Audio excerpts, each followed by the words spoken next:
नमस्कार मित्रों, जय श्री राम, राधे राधे। आज मैं बात करता हूं कि जब भगवान सबका पालन और पोषण करते हैं तो फिर मनुष्य भूखे क्यों मरते हैं। देखिए, यहां पर एक प्रश्न आया हुआ है कि सच में जब भगवान सभी का पालन पोषण करते हैं, चाहे वो जीव हो, चाहे वो मनुष्य हो, चाहे वो जानवर हो, हर किसी का पालन पोषण की जो जिम्मेदारी होती है वो प्रभु पर होती है, फिर भी मनुष्य भूखे क्यों मरते हैं। देखिए, इसका बहुत ही सटीक एक उत्तर है, यह उनका प्रारब्ध है। भगवान उनके लिए अन्न की आवश्यकता नहीं समझते हैं। जैसे एक डॉक्टर रोगी के लिए अन्न ग्रहण करना मना कर देता है, कुछ ऐसे अन्न होते हैं जिसको ग्रहण करने के लिए वो मना कर देता है, तो उसका उद्देश्य होता है रोगों या रोगी को कितनी जल्दी निरोगी बनाया जाए, उसके लिए वह कदम उठाता है और जिससे वह रोग मुक्त भी होता है धीरे धीरे करके। तात्पर्य यह हुआ कि भूख से वही मनुष्य मरते हैं जिनका जीना भगवान आवश्यक नहीं समझते हैं। अब देखिए, वास्तव में आवश्यक वस्तु केवल परमात्मा ही है। भूख से मरना भी एक साधन है जिससे पुराने पापों का प्रायश्चित होता है।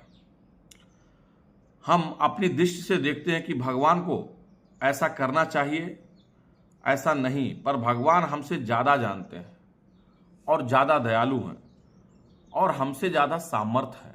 देखिए, यहां पे जो इसका विश्लेषण आया हुआ है कि जो लोग भूख से ही क्यों मरते हैं। देखिए, सबसे बड़ी चीज है कि आज की डेट में कभी भी अन्न का अपमान नहीं करना चाहिए, यानी भोजन का अपमान नहीं करना चाहिए।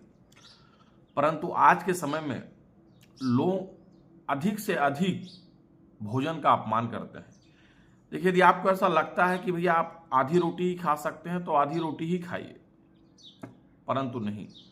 आज का जो समय है उसमें भोजन का जितना, अगर आप देख लीजिए किसी बस बफे पार्टी में, देखिए पूरा ड्रम का ड्रम भरा रहता है, प्लेट में लोग लेते हैं फिर उसको छोड़ देते हैं। बोले ये सब उसी का ही है, उसी का ही पश्चाताप आपको करना पड़ता है कि लोग भूखे मर जाते हैं। तो लोग भूख से, देखिए, जो जितना ज्यादा आती करेगा उसका प्रायश्चित उसको उतना ज्यादा आती करना पड़ता है। तो यहां पर यही बता सकता है कि ये पालन पोषण तो किया कि जब इनका अच्छी तरह से पालन पोषण कर रहे थे उस समय ये अनाज का अपमान कर रहे थे, इसीलिए आज इनको भूखे मरने की नौबत है।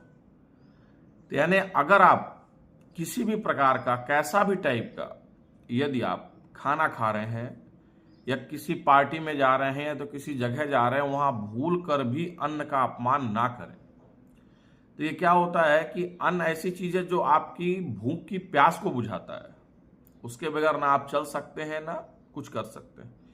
इसीलिए ऐसी चीज का अपमान कभी नहीं करना चाहिए जिसके लिए आपको बहुत बड़ा पश्चाताप हो। इसलिए थोड़ा लें, परंतु कोशिश ये करें कि अन्न का एक दाने का भी आपको अपमान नहीं करना चाहिए। यहां पर यही बताया गया है कि भगवान अपने आप में हमसे ज्यादा समझते हैं, हमसे ज्यादा दयालु हैं और हमसे ज्यादा सामर्थ्य हैं, फिर भी लोग भूख से क्यों मरते हैं। अब यहां पर अगर मैं बात करता हूं तो अगर आप देखिए, एक चिड़िया हो गई, एक कोई जानवर हो गया, यह भी अपना पेट भर लेते हैं, परंतु मनुष्य भूखे क्यों मरते हैं। तो इसका यही तात्पर्य निकलता है कि आप अपने अनाज का उतना सम्मान कीजिए, जितना चाहे उतना ही लीजिए, उसको व्यर्थ में मत फेंकिए। यदि आप में व्यर्थ में फेंकेंगे तो आपको उसका प्रायश्चित करना पड़ेगा और एक समय ऐसा जरूर आएगा जब आप भूख से बिलखते हुए आपके प्राण चले जाएंगे। इसीलिए कोशिश कीजिए, अपने थाली पर आया हुआ अनाज का सम्मान कीजिए। यदि आप नहीं खा सकते हैं तो उसी टाइम मना कर दीजिए, परंतु अनाज को फेंकिए नहीं। धन्यवाद। जय श्री राम।